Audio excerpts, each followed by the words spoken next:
आज हम पढ़ने जा रहे हैं कक्षा छठी की पाठ्यपुस्तक मल्हार का पहला पाठ मातृभूमि। मातृभूमि कविता सोहनलाल द्विवेदी द्वारा रचित कविता है।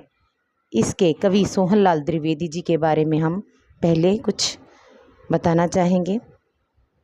सोहनलाल द्विवेदी हिंदी के प्रसिद्ध कवियों में से एक हैं। उनका जन्म आज से लगभग 125 साल पहले हुआ था। उस समय अंग्रेज़ों का भारत पर आधिपत्य था। उन्होंने अपनी लेखनी से अंग्रेज़ों का विरोध किया। उनकी लेखनी का सबसे प्रिय विषय था देशभक्ति। भारत के गौरव का गान करना उन्हें बहुत प्रिय था। उनकी कुछ और चर्चित रचनाएं हैं। बढ़े चलो, कोशिश करने वालों की हार नहीं होती। यह है हमारे कवि सोहनलाल द्विवेदी और इन्हीं की प्रसिद्ध रचना पहला पाठ है हमारी कविता मातृभूमि। मातृभूमि के कवि सोहनलाल द्विवेदी जी भारत के प्राकृतिक सौंदर्य का उल्लेख करते हुए कहते हैं, ऊंचा खड़ा हिमालय आकाश चूमता है, नीचे चरण तले झुक नित्य सिंधु झूमता है। सिंधु मतलब समुद्र। हिमालय उत्तर दिशा में है और इसकी ऊंचाई को देखकर ऐसा लगता है मानो वह आकाश को छू रहा हो। बच्चों, हिंद महासागर हमारे देश की दक्षिण दिशा में स्थित है और उसे देखकर ऐसा लगता है मानो वह भारत के नीचे पैरों में निरंतर झूम रहा है। गंगा यमुना त्रिवेणी नदियाँ लहर रही हैं, जगमग छटा निराली पग पग चहर रही है। बच्चों, हमारे देश में गंगा यमुना सरस्वती लगातार बहती रहती हैं और इसे हम त्रिवेणी भी कहते हैं। जहाँ पर ये मिलती हैं उसे संगम भी कहा जाता है। और इन नदियों में लहरें लगातार उठती रहती हैं और इन लहरों के उठने के कारण जगमग छटा निराली पग पग चहर रही है, अर्थात इनका सौंदर्य देखने योग्य होता है। ये बहुत ही सुंदर नज़र आती है।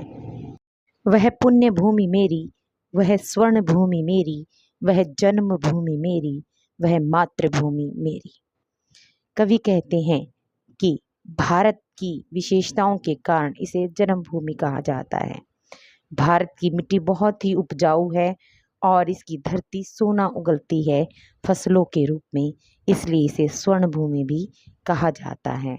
वह जन्मभूमि मेरी, इस धरती पर हम सब ने जन्म लिया और यह हमारी जन्मभूमि है और यह धरती हमें माता पिता के समान हमारा पालन पोषण करती है, इसलिए यह हमारी मातृभूमि है। झरने अनेक झरते जिसकी पहाड़ियों में, चिड़िया चहक रही है हो मस्त झाड़ियों में। कवि कहता है कि भारतवर्ष में अनेक पहाड़ियों में से झरने निकलते हैं और यहाँ झाड़ियों में चिड़िया लगातार चहचहाती रहती हैं। उनकी चहचहाने की आवाज़ सुनाई पड़ती है और वो बहुत ही सुंदर नज़ारा होता है भारत भूमि का। अमराइयाँ घनी हैं, कोयल पुकारती हैं, बहती मल्य पवन तन मन संवारती हैं। अमराइयाँ मतलब आम के पेड़। भारत में जगह जगह पर आम के पेड़ हैं, जिसमें बसंत ऋतु में जब आम का बोर आता है तो कोयल की कूक सुनाई देती है। और बहती मल्य पवन है तन मन संवारती, और मल्याचल पर्वत, मल्य का अर्थ है मल्याचल पर्वत। मल्याचल पर्वत से चलने वाली सुगंधित हवा जो बहुत ही शीतल होती है, मंद होती है, सुगंधित होती है, मन को खुश करने वाली है, तन और मन को बहुत ही खुशी प्रदान करती है। वह धर्म भूमि मेरी, वह कर्म भूमि मेरी, वह जन्म भूमि मेरी, वह मातृभूमि मेरी। भारत भूमि में कर्म करने की प्रेरणा हमें दी जाती है, इसलिए इस भूमि को कर्म भूमि भी कहते हैं। और इस धरती पर धर्म का बोलबाला है। यहाँ के निवासी धर्म में आस्था रखते हैं, इसलिए इस भूमि को धर्म भूमि भी कहा जाता है। वह जन्मभूमि मेरी, वह मातृभूमि मेरी। इस भूमि पर हमने जन्म लिया, इसलिए वह हमारी जन्मभूमि है और यह हमारा पालन पोषण माँ की तरह करती है, इसलिए इसे हम मातृभूमि भी कहते हैं।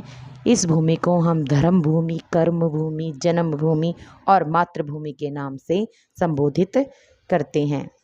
जन्मे जहाँ थे रघुपति, जन्मी जहाँ थी सीता, श्री कृष्ण ने सुनाई पंसी पुनित गीता। भारत की विशेषताओं का उल्लेख करते हुए कवि कहते हैं, इसी धरती पर राम ने जन्म लिया और इसी धरती पर राजा जनक की नंदनी सीता ने भी जन्म लिया और इसी पावन भूमि पर श्री कृष्ण ने कुरुक्षेत्र के मैदान में गीता का उपदेश दिया। गौतम ने जन्म लेकर जिसका सुयश बढ़ाया, जग को दया सिखाई, जग को दिया दिखाया।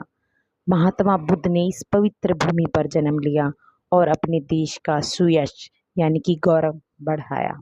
और महात्मा बुद्ध ने अहिंसा का संदेश दिया और इस सारे संसार को, इस जग को दया सिखाई यानी कि दया का मार्ग दिखाया। जग को दिया दिखाया, दिया मतलब ज्ञान का प्रकाश, और महात्मा बुद्ध ने अपने ज्ञान के प्रकाश से इस पूरे संसार को सही रास्ता दिखाया। वह युद्ध भूमि मेरी, वह बुद्ध भूमि मेरी, वह मातृभूमि मेरी, वह जन्मभूमि मेरी। कवि कहता है कि भारत भूमि पर अनेक युद्ध हुए, इसलिए इसे युद्ध भूमि बताया गया है। और इस भूमि पर गौतम बुद्ध ने जन्म लिया, इसलिए इसे बुद्ध भूमि भी कहा गया है। वह मातृभूमि मेरी, वह जन्मभूमि मेरी, और इस पवित्र धरती पर हम सब ने जन्म लिया है, इसलिए वह हमारी जन्मभूमि है। और मातृभूमि इसलिए कहा गया है क्योंकि यह धरती हमें माता के समान हमारा पालन पोषण करती है और हमारा ध्यान रखती है। इस कविता में कवि भारत के प्राकृतिक सौंदर्य का वर्णन करते हुए भारत की सराहना करता है। यहाँ पर हिमालय पर्वत हैं, गंगा यमुना सरस्वती नदियाँ हैं, सीता का जन्म, गीता का उपदेश इसी पावन धरती पर हुआ। महात्मा बुद्ध ने इसी पावन धरती पर दया यानी अहिंसा का उपदेश सबको दिया और पूरे संसार में शांति का संदेश दिया। हमें अपनी मातृभूमि पर गर्व होना चाहिए।